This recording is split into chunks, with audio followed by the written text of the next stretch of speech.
and I'm going to be facilitating the discussion today with our three key speakers that have joined us. So, thank you to our speakers for joining, and thank you to you, the audience, for joining us for today's webinar. The topic we're going to unpack is the future of work, really looking at the 2023 HR and talent trends. So what I'm going to do, I'm really going to hand you over to our speakers, each of them who will introduce themselves, and then we'll kick off our conversation today on the future of work for 2023. So Tasantha, do you want to kick us off? Thanks, Daniel. Hi, everyone, and thank you for joining us. My name is Tasantha Naidu. I'm a senior associate at Mercer, based out of Johannesburg. I've been working on people projects for over 16 years now across the globe, not just in SA. So thank you for having me, and over to you, Thierry. Thank you, Tesanta. Hi, everyone. Nice to be here and nice to meet all of you. I'm Thierry Pereira, Thierry French, Pereira Portuguese, so I'm both citizenships. And I am actually Associate Director at Willis Towers Watson based in Dubai. I've been working also in Paris, in the Paris office of Willis Towers Watson for a few years. And before that, in L'Oréal as a recruitment manager in the luxury division. And I'm really pleased to discuss this wonderful topic with all of you today. Dr. Jerry, it's your turn. Thanks, Terry. My name is Jerry Gule. I'm the CEO of the Institute of People Management, which this year has been celebrating throughout the year its 77th birthday. So we're an HR association in South Africa, and it's the work that I enjoy working with the HR professionals. My background, I used to be General Manager for Human Resources, Transformation and Procurement at Total South Africa, which is part of the Total Energies Group now, as it is called. A wonderful experience that I had there. Back to you, Daniel. Thank you so much, and really a warm welcome to each of our speakers again, and thank you for joining us today and spending some time with us today. So let's kick off our conversation around the future of work, looking to what we've learned from 2022, but also looking forward to 2023 in terms of human resource and talent management trends. So I've got a couple of questions that we'll go through today with our speakers, and please do type your questions in the chat function because we will also then be taking some audience questions a little bit later. So if we kick off our conversation with our first question that we have for our speakers, it's really thinking about what 2022 has taught us about HR and about talent, and really hearing a perspective on that. And really over to any of our speakers to kick us off. Okay, so I guess I'm going to go first. First to click unmute, I guess. Daniel, that's such an interesting question because there's so much that's happened in the last 3 years, in fact, and it's almost as if we're still recovering and it's going to take a long time to recover. So, we have conversations with clients daily. Everyone's on a different journey, different levels of maturity. But some of the key things that we've seen is, that elevation of the focus on the employee experience. Back in the day, we did it in silos, ticked a box, and that was it. Great. Mm-hmm. We did a survey, great. But that's completely changed because employers have understood and realized the importance of, actually treating their employees well. Another thing is the employee value proposition. What is your employee value proposition? Why do people want to join, stay, or leave your organization?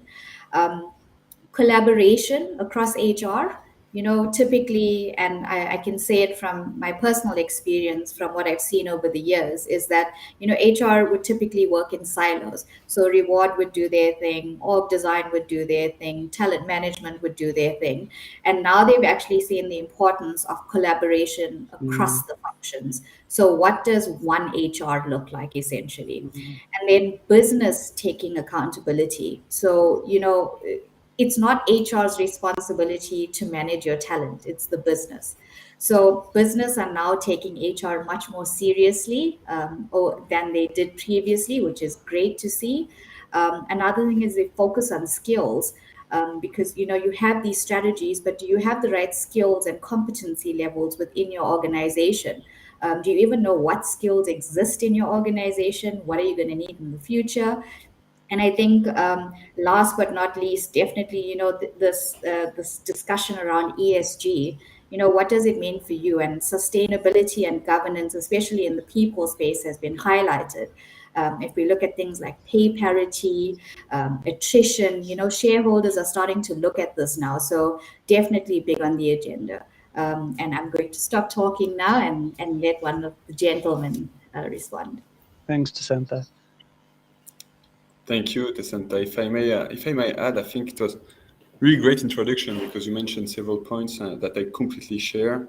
And I would just maybe add a few other ones because we have been seeing in the past 3 years indeed many crises, many anxiety among employees and so on and so forth. And we have heard about what we call the new normal, right? What should be the new normal today, tomorrow? And many companies are actually facing that issue, how to be in the new normal. What are the strategies? What are the changes?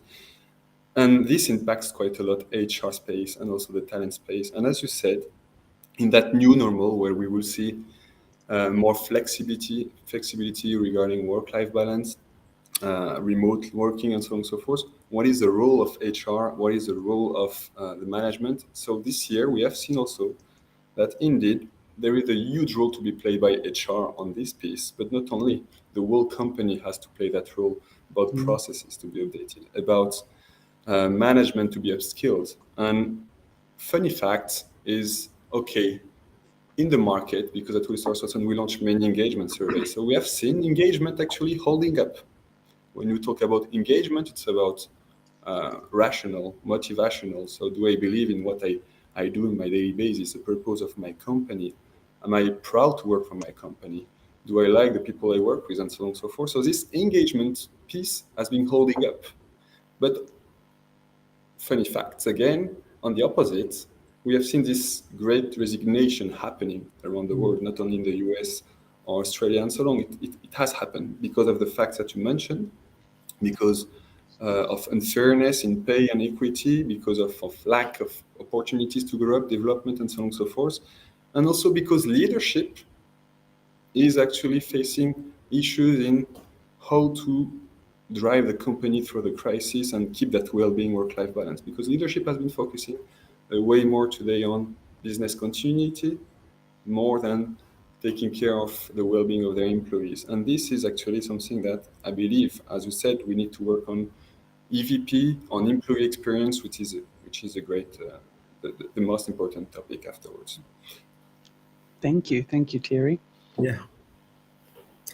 Very interesting points that my colleagues have raised. And the funny thing, I mean, I've already indicated that I work for an organization called the Institute of People Management.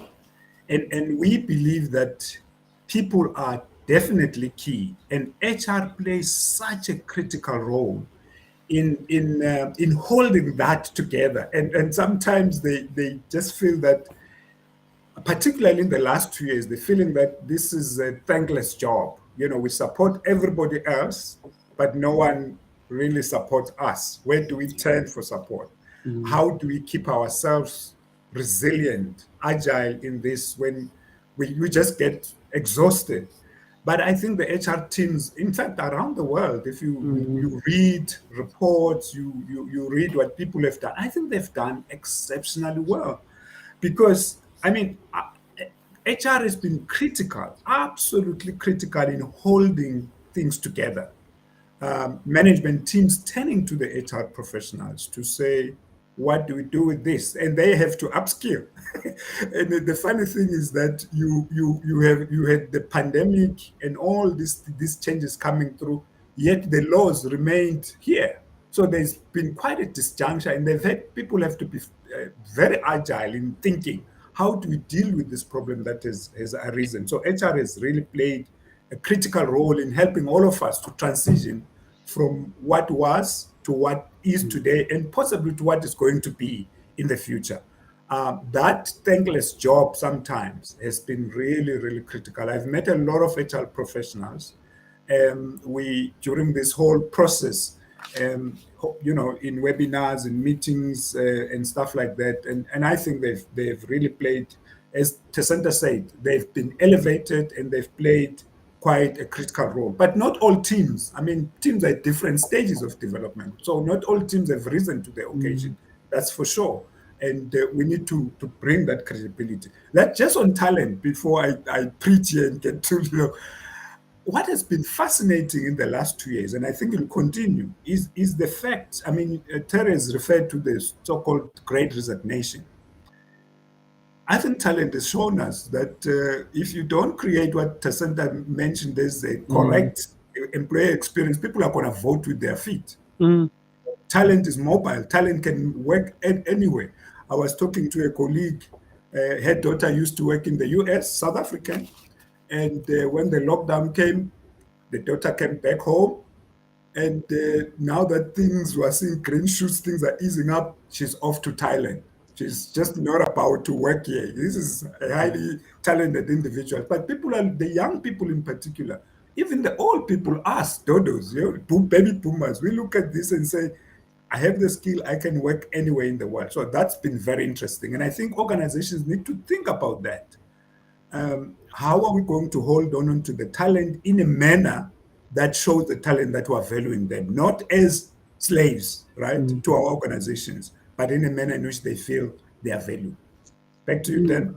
Thank you. Thank you so much for those great insights. Just to summarize some of those things coming through, I think some great insights there around the employee and a shift in valuing the employee through the EVP, through balancing work-life balance, through some of the schemes or initiatives we're seeing, 4-day work weeks, potentially permeating through different sectors, but also that talent is mobile, more mobile than ever before. We're seeing things like the nomad visas that are coming up in different countries where they're incentivizing people to work there, to Dr. Jerry's point around talent being so mobile.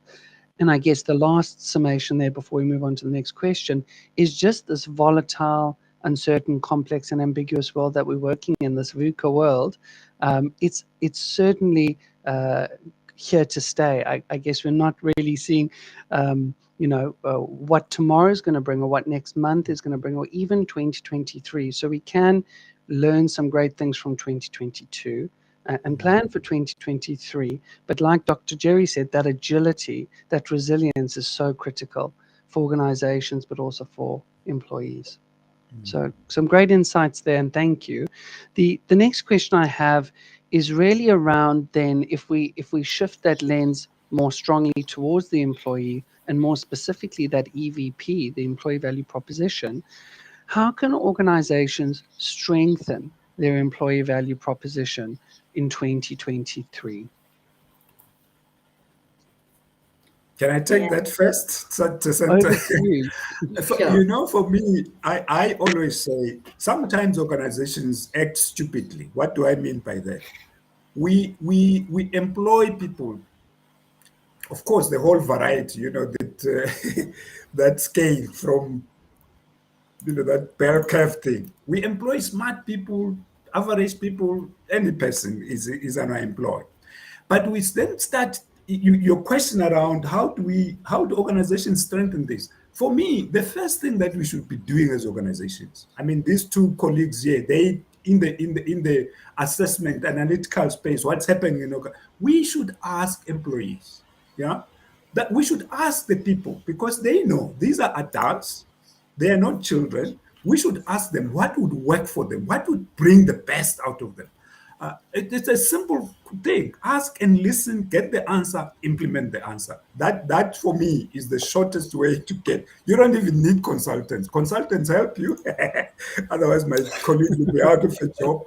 But you have the answers within call it the four walls of your organization.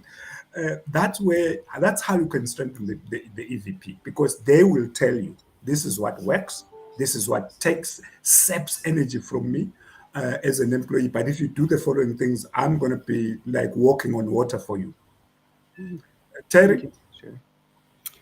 Well, what can I say, Dr. Jerry? I fully agree. And yes, but the consulting work is very important still in that space. But EVP actually, as you said, is, and I think you mentioned it at the beginning, Tesenta, is what do we offer to employees and what do we expect from them in return, right? And as you said, Dr. Jerry, indeed, listening to the employees is the key thing today. To strengthen our EVP, we need to know what are the issues on the ground. What are they living? Because the leadership only knows 4% of what's happening as issue problems on the ground. Employees are the ones facing those issues on a daily basis. So yes, listening to them, having a proper listening strategy, surveys, for example, focus groups to get to understand exactly what could be better for them, what do we expect from them also in return, is one of the key things. I agree. It's about, as you said, focusing on employee experience, actually, about what is great about working within this company. What career opportunities are you looking for? Is it only vertical or lateral? Why are you here actually today? What types of rewards are you looking for too? And this EVP is kind of a broad word to say, yes, employee experience must be positive. And there are many ways to promote positive, strengthen the positive EVP or employee experience. Listening strategy is one.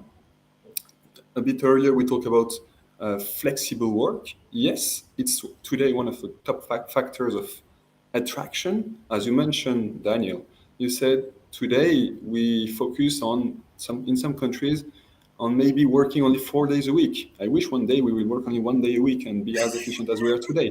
But I'm sure it will be tricky. But still, it's about flexible work, where to work, talent mobility. But we need to also be realistic. This cannot be applicable to all companies, to all jobs. Yes, it's a fact, it's happening. But for example, if we take manufacturing industries, we can't tell employees who are in factories on the assets that they will be working only 2 or 3 days a day, because they have some objectives in terms of production, and also because they cannot work remotely. But maybe we can promote well-being, work-life balance in another way for those employees, such as promoting more social events within this specific industry and so on and so forth. So there are many ways, I think, to strengthen the EVP based on the strategy of the company, based on the industry too. That's my 2 cents. Thank you, Santa. Yeah, thank you, Daniel. Thanks, Thierry. And, Dr. Jerry and Thierry both made very important points about, the importance of employee listening, because, a lot of organizations conduct these surveys, employee experience surveys, employee engagement surveys. And executives focus on that one stat of, okay, engagement was 80%, great.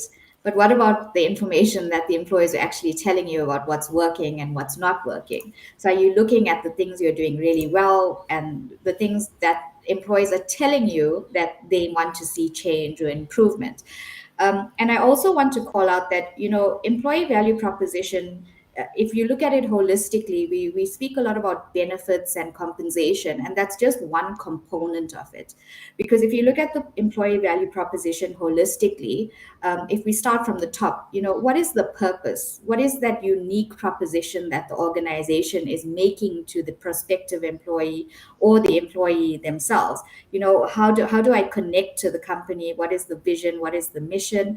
Do I feel like I belong there?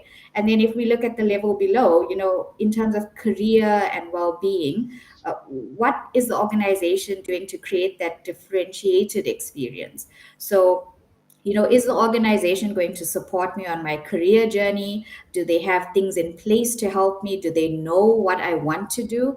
And Thierry mentioned flexibility quite a lot. So how do we make work for employees, and flexibility used to be a conversation just about, I work from this time to this time. But now if you look at flexibility, it's a whole host of factors that can be considered.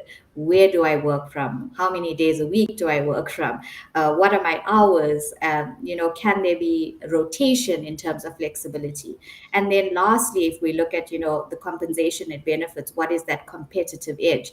But I do want to point out, it's not just about pay. So you can pay the most and that employee could still walk out tomorrow. So what are you doing to differentiate yourself? Thank you so much. Again, some really great insights there. Really key on, I guess, the voice of the employee. Listening to that voice, because you're getting it literally from the people who are in your organization. Tasantha, you also raised a point there. Maybe we need to change the acronym to UEVP, because it's no longer just your employee value proposition, but what is your unique employee value proposition that you offer, where employees are drawn towards your organization versus feeling like you're constantly needing to reactively accommodate what they're looking for? How can we do it in a proactive way, and something that differentiates organizations from others? So great. And I guess that starts to lead into the next question. And you have started to touch on this already, but really thinking about what are some effective strategies in order to create positive employee experiences going forward.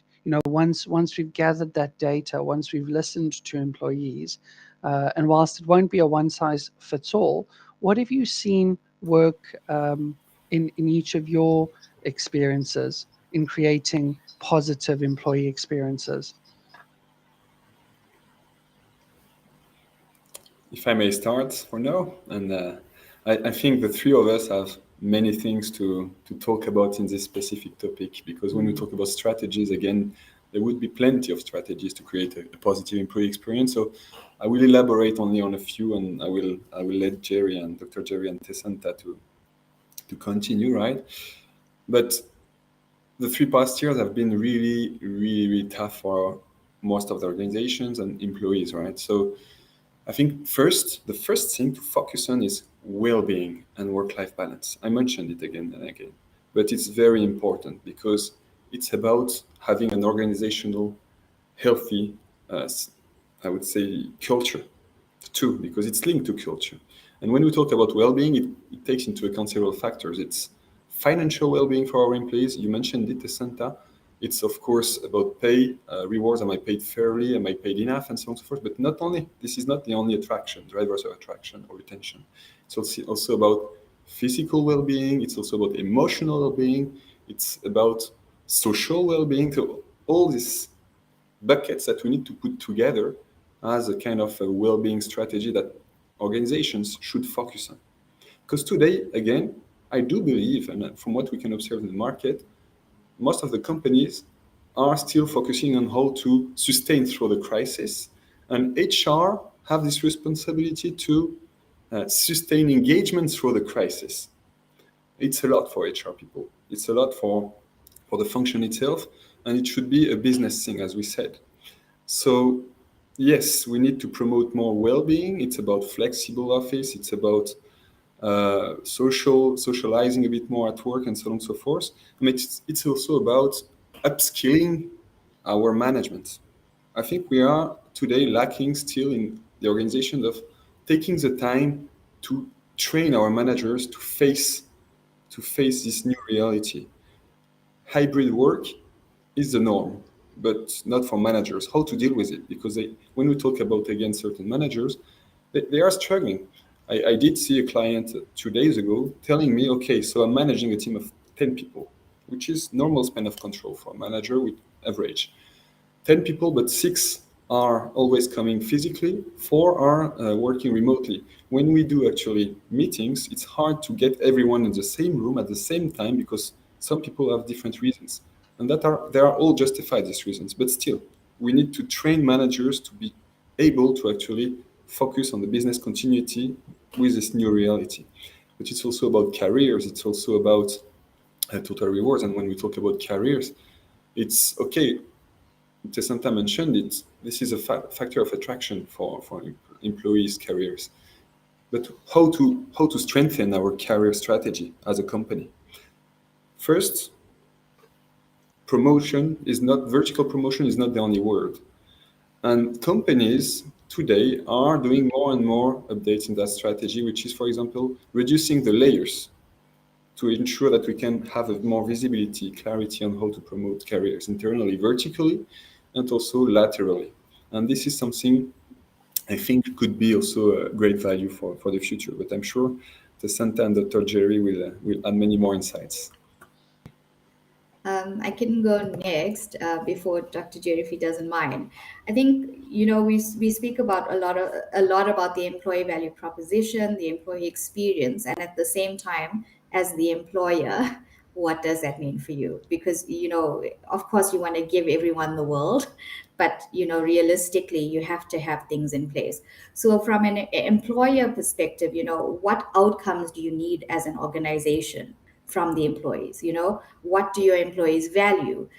What are the talent competitors doing? Because I mean, if you look at some of the hot skills today, like data analytics, data scientists, basically, regardless of industry, everyone's fighting for that small pool of talent. So what are you doing differently? And then, as an organization, you also have to look at, whatever you're implementing, is it affordable? Is it sustainable? And, a key point here is understanding the employee journey, because that journey starts even before someone joins your organization.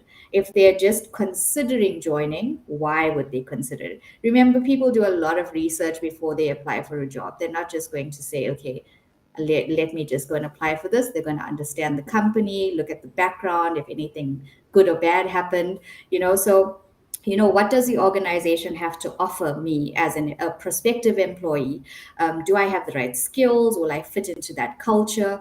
What is their purpose and values? And then once I join, is it clear for me? Is the onboarding experience clear? Because, I've seen organizations where you join and then you just leave the employee to figure things out for themselves.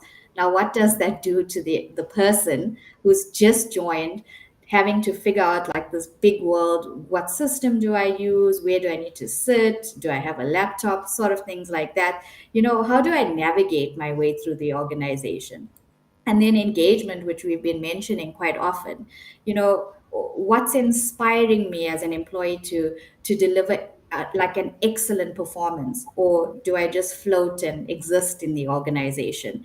Is the work enriching? Is it enhancing? Is the organization actually making an effort to make sure that I'm engaged? And DEI, diversity, equity, and inclusion, I'm sure it'll come up at some point if it hadn't already.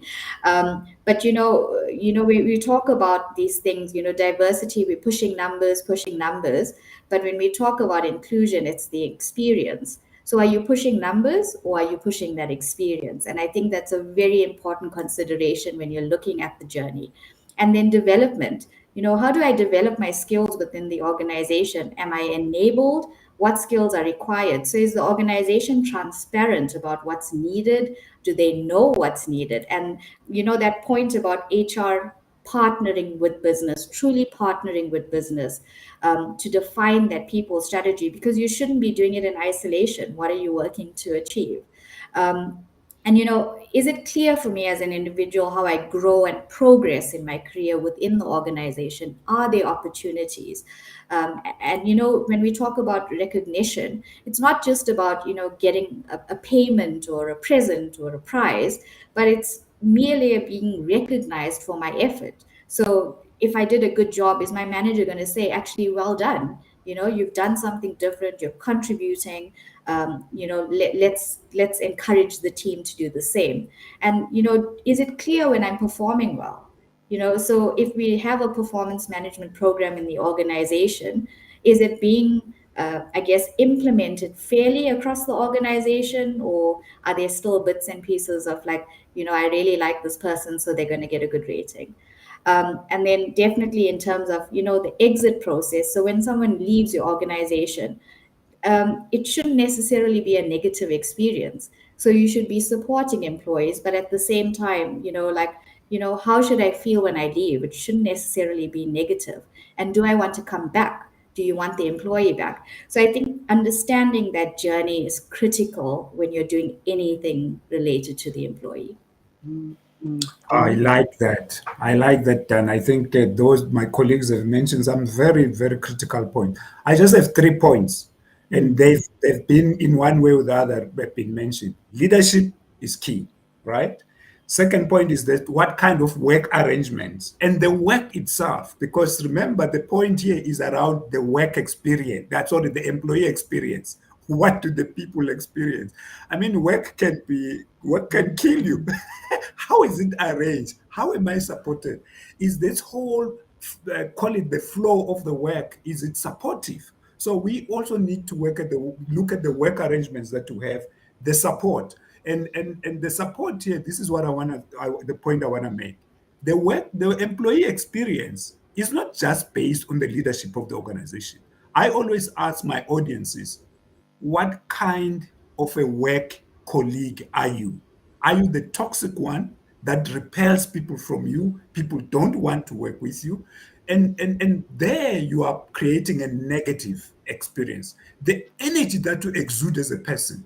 Some people, I'm sorry to say, but some people come to work and they actually are not there to work. They are there to do other stuff. And it is for us in leadership, for those in leadership, to actually try to start weeding out some of those. Because remember, ladies and gentlemen, it comes to the values of the organization. And the key thing is, are we living those values? Because that's going to be the employee experience. If we're fake, if we are people of less integrity, both as management and colleagues, it's going to show, and we're all going to have a miserable experience at work. So for me, the takeaway from here is that if we're going to have a positive employee experience, yes, the leadership creates the culture, but as colleagues, most importantly, my question to us would be, what kind of work colleagues are we? Some great insights. Yeah, Thierry, sorry. Just as a quick fact, but I was at a client 2 days ago, banking client, and as you said, some employees come to work, but what they are doing instead of working, they were actually watching football. All of them, and they're working the banking sector with stocks, options, all of this showing up in the screens lively. They were focusing on, I think it was Spain against, I don't know, but still, you're right. We are always in between. Sorry. Yeah. No, thank you for those insights and thank you for that contribution and for summarizing it so well, Dr. Jerry. So yes, that leadership, empowering managers as well, not just HR.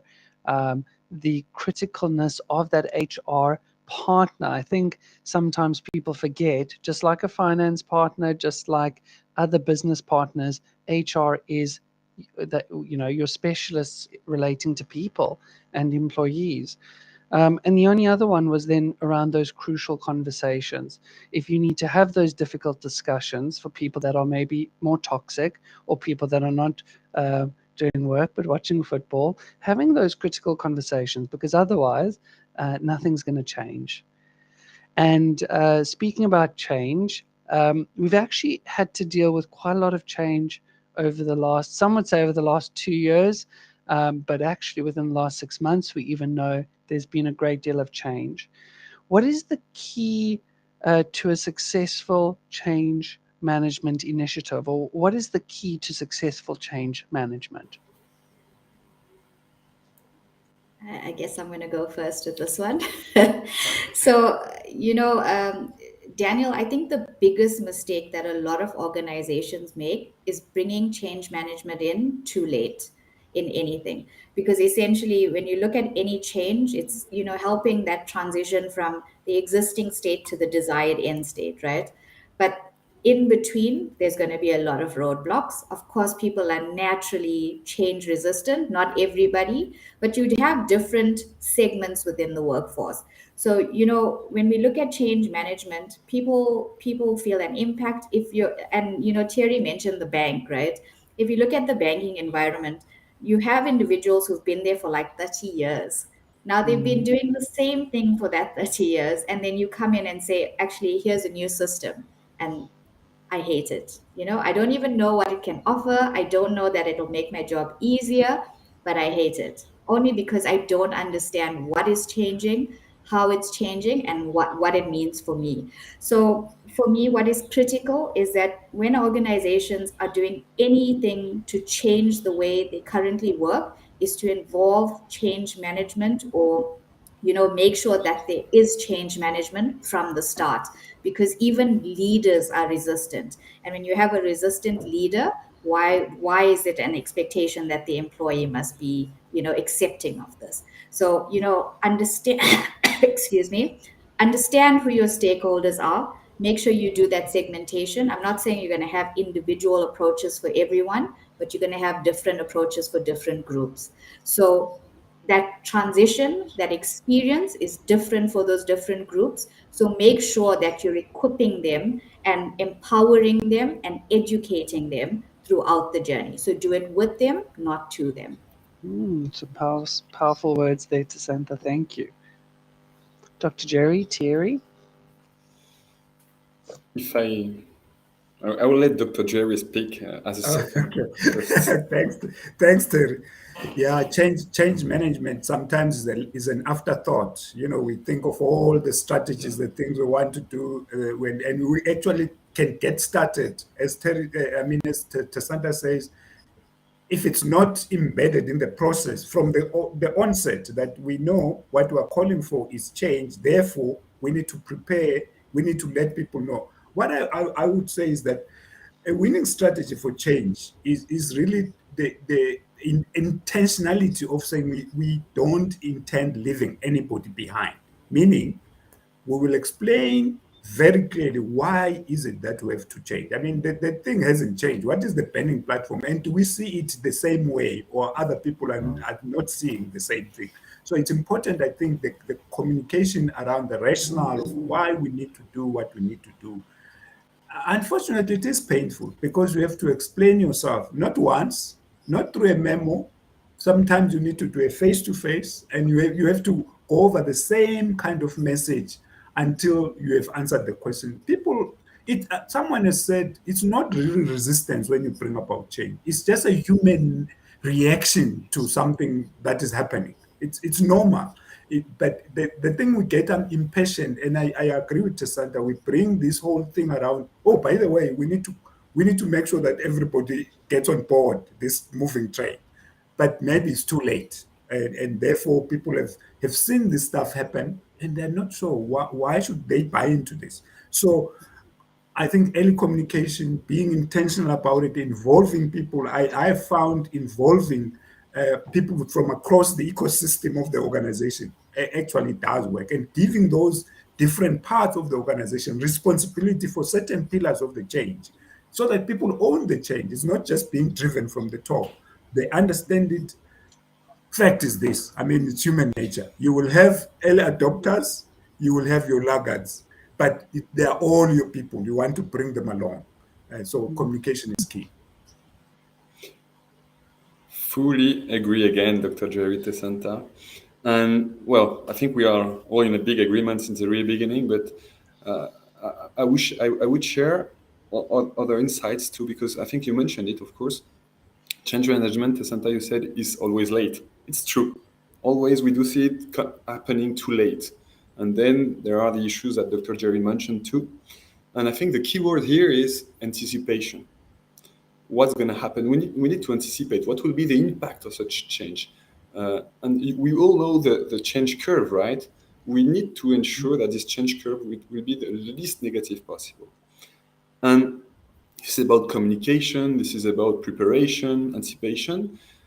When we launch projects with some clients at Resource Watson, we do see sometimes, or to not say 70% of the time, that when there is a huge change happening, could be new organization structure, performance management, whatever the change is, they always forget to include in that piece the change management piece since the really beginning of the project. And this is a key thing that we all need to be aware of. Change management is part of the project management and is part also of the success of the project. You can implement all processes, all tools you want, without a proper change management approach, it will not work, for sure. You need to get buy-in, as Dr. Jerry said, since the really beginning, communicate, involved, and so on and so forth.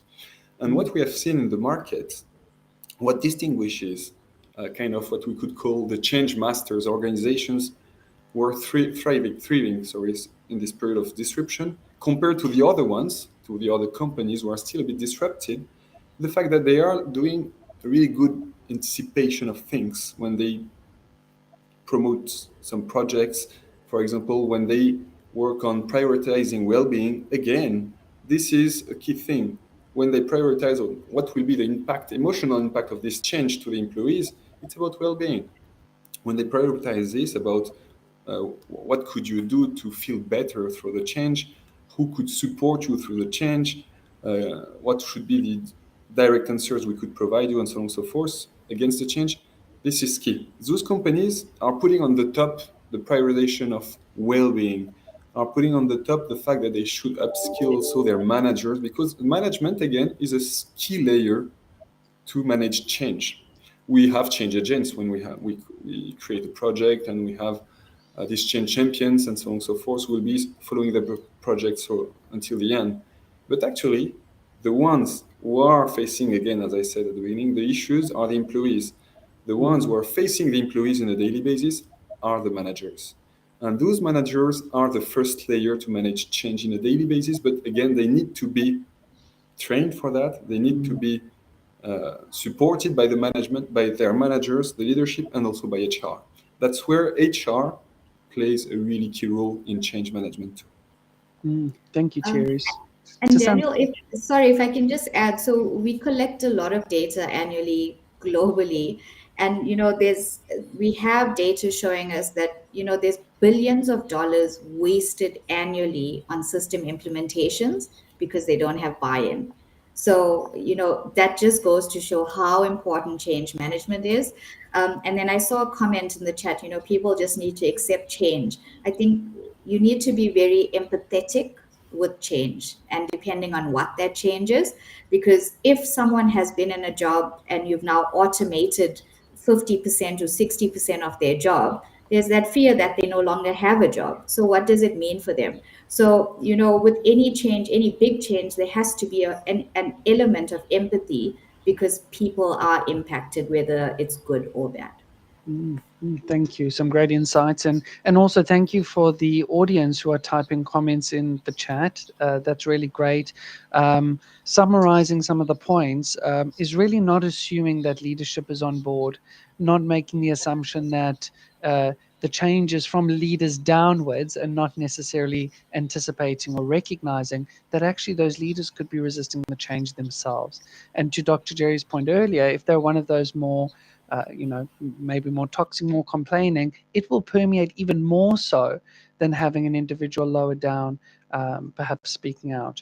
The other one, I really liked Dr. Jerry's point on the ecosystem, and thinking about it's not just top down and it's not just bottom up, but it's actually the interaction between the different levels, layers, dynamics within the organization that we sometimes forget or we don't take notice of.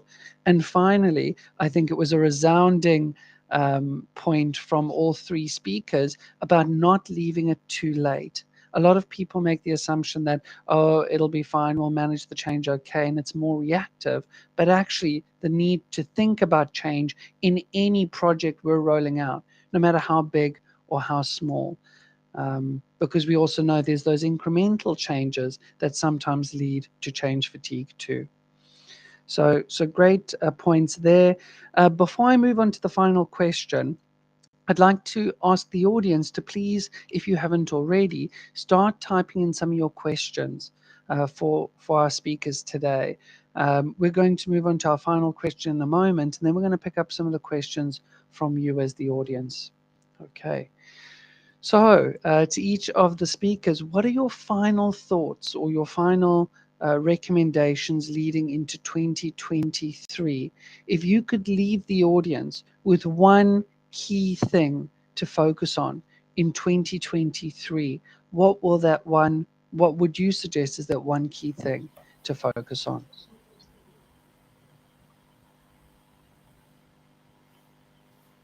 Thierry, over to you. I see a huge silence, and I hate silence, so I could start, and I will let Santa and Dr. Jerry following. I would say one of the priorities, because we could talk about many again, but one of the priorities, and we mentioned it, is focusing on the employee experience. I know you had already run many sessions about employee experience, but it's about employee listening. What kind of experience do we want to promote, and what do we want to hear from our employees? What do they want to tell us? And without that, as Dr. Jerry said a bit earlier, without knowing exactly what employees are looking for, we will not be able to create the best experience for them, the best EVP, best career path, the best employee journey, and so on and so forth. I think it's key. But at the same time, again, it's also what the employer can offer. And to me, it's kind of a wheel, right? A positive wheel. If we listen to our employees, we do share that we care about them. We could create some survey fatigue, but it's better to have survey fatigue than not survey at all, right? And yes, for the future, I think this is a top priority, and we should actually focus on resilience, how to make them resilient through the crisis, because we have lived a crisis 3 years ago, 2 years ago, today. We keep living crises every day, actually. And we need to actually sustain through these crises. And again, we talk about employee experience, but this is what we repeated more and more and more and more. Leadership. We need to have a strong leadership, role modeling, cascading down these behaviors that we want to promote in the companies. I will stop now because I know Santa and Dr. Jerry will have many other things to talk about. I'll go and give Dr. Jerry the floor afterwards. Okay. Okay. So I think for me, I believe we have a lot of managers, but very few good leaders. So, what does it take to be a good leader? Are you genuinely interested in your people? Do you have their best interest at heart? Or are you that leader who does that tick box exercise of saying, thank you for the efforts, and then, these are the targets, move on? And I've had an interaction with a client where he referred to employees as factors of production. So, what the tone that's set in the organization, the culture that's set in the organization is very much formed by the leaders you have in your organization. So for me, I think my challenge to everyone on the call would be, regardless of your position, the organization, you must have some form of influence. So what are you going to do differently in 2023 to actually influence and improve the employee experience and the employee value proposition? And think of yourself as the employee as well. What do you want to see that's different? Thanks to Santa. Dr. Jerry. Yeah, you said then you limited us. You said, what is the one thing? So I'll come back to that. And I think for me, since we're thinking about the future of work, what is work actually going to be looking like? Now, we are in the future. Although we talk about the future of work, in fact, that's where we are right now. Things are changing so fast. So for me, I think what we to the people on the people on the call, and to ourselves as panelists, really is to be ambassadors of psychological safety wherever we are, at work, outside work, because the future of work, the work that we are doing now, if we say we want creativity, we want innovation, we want all this flexibility, and people may have needs for flexibility. We know they do. And it's very depressing when you read some of this thing that came out of the BBC this week. I think I saw it on LinkedIn, where they say trust on women is like plunged, and you say to yourself, what's happening? Where is the psychological safety? What is happening there? Because that's we creating, and this is within organizations, by the way. So what is getting created here is this whole thing of, is this the place for me? That's the question you ask yourself as an employee, and as a woman in particular. Is this a safe place for me? And I'm calling on us, challenging us to be ambassadors of psychological safety, to prepare, to enable people to fit in this future of work that we're facing. Wow, the future is now. The flexibility that we need to create, the ability for people to say, by the way, I can't take this anymore. I just need a break. I just need that flexibility. We can talk flexibility, we can talk creativity, we can talk innovation, but if we don't create conditions that accentuate that allow that, then we're killing our own future of work, our own future of organizations. That's the one point I would like us to walk away with. Are you an ambassador of psychological safety? Do people around you feel I can say anything to this person. If it's supposed to be confidential, it will be held in confidence. Yeah. If I need support, I can say anything and they will embrace me for who I am. Again, there we have diversity, right? So are we those kinds of people? That's the one point as we walk away, ladies and gentlemen. Thank you. Thank you, Dr. Jerry. So creating that psychological safety, and we all have a role to play in that. The leadership piece, are people in those leadership roles for the right reasons, and then employee experience and the voice of the employee in businesses today. So some really strong points coming through. Thank you to each of our speakers. I did see we have a couple of questions that have come in from the audience. So Kennedy, thank you for your question. To our speakers, Kennedy has asked, in an organization where we have management staff and union staff, how do you manage the change management process where union staff at times only understand one way of doing things? I can start. So I've been on quite a few global system implementation projects, and there were definitely unions involved. I think from a legal requirement in South Africa, for example, if there's like an org design initiative, it's a legal requirement that you inform the union upfront. And I'm not saying it's every union member, but they're usually union representatives. Even if there's no impact on the roles, again, if you inform the union representatives upfront and take them along that journey, because they are one of your key stakeholders when you do that segmentation, then remember you'll be helping them transition along the journey together with the rest of the organization. So there's no special treatment, so to speak, but it's involving them upfront. Thanks to And it's like with, sorry, Danny. And it's like with any stakeholder, right? I do believe strongly what you just said is true, because you need to anticipate. Change management is about anticipation again. And if you anticipate and segment all the stakeholders, you will have a proper strategy to deal with these stakeholders.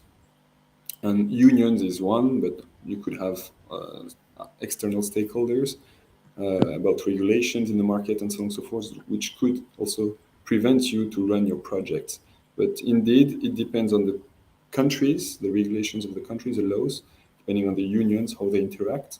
But I agree with you, Tessenta. It's really important to anticipate upfront and also maybe listen to them and see how you could adapt also the project afterwards. Thank you. Dr. Jerry, any additional comments, or do you think the other two speakers have covered the points? Yeah, just maybe just one point around that. There is a tendency among leadership. Remember, the union also has a leadership. They have a leadership structure. They have leaders.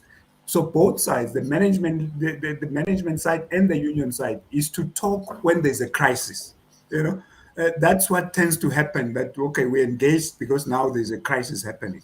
I found it very well during my time as an HR practitioner, very, very useful to create opportunities for those leadership teams, both union and management, when there's no crisis. Yeah, bring them together. You talk about where is the business right now, so that when you need to do certain things, no one is like, no, but why should we do that? But we don't know, we don't understand. So immediately we have a resistance. But when in the course of just doing business, keeping each party informed, and in this case, it's management that has to make the move first to make sure that your union is lockstep with you as you walk, as you march forward. So giving the information. And therefore, when there's a crisis, it's a non-issue because you all understand you are in the same boat. The management and the union and all employees, the same boat. This organization must succeed for all of us. But that is based on the communication. Thank you. Thank you, Dr. Jerry, and thank you really to our speakers for their input today. So we're going to start to wrap up our webinar on today's topic. I would really like to thank the Talent Agenda partners and our speakers for joining us today, and for our audience for joining us today too. For those who are watching, please can you post any additional questions or comments on the YouTube channel and we'll try come back to you on those too. So really just thank you everyone for your time today, and really join us for our webinar series again next year in 2023. Thank you so much. Thanks, everyone. Thank you. Thank Thank you. you.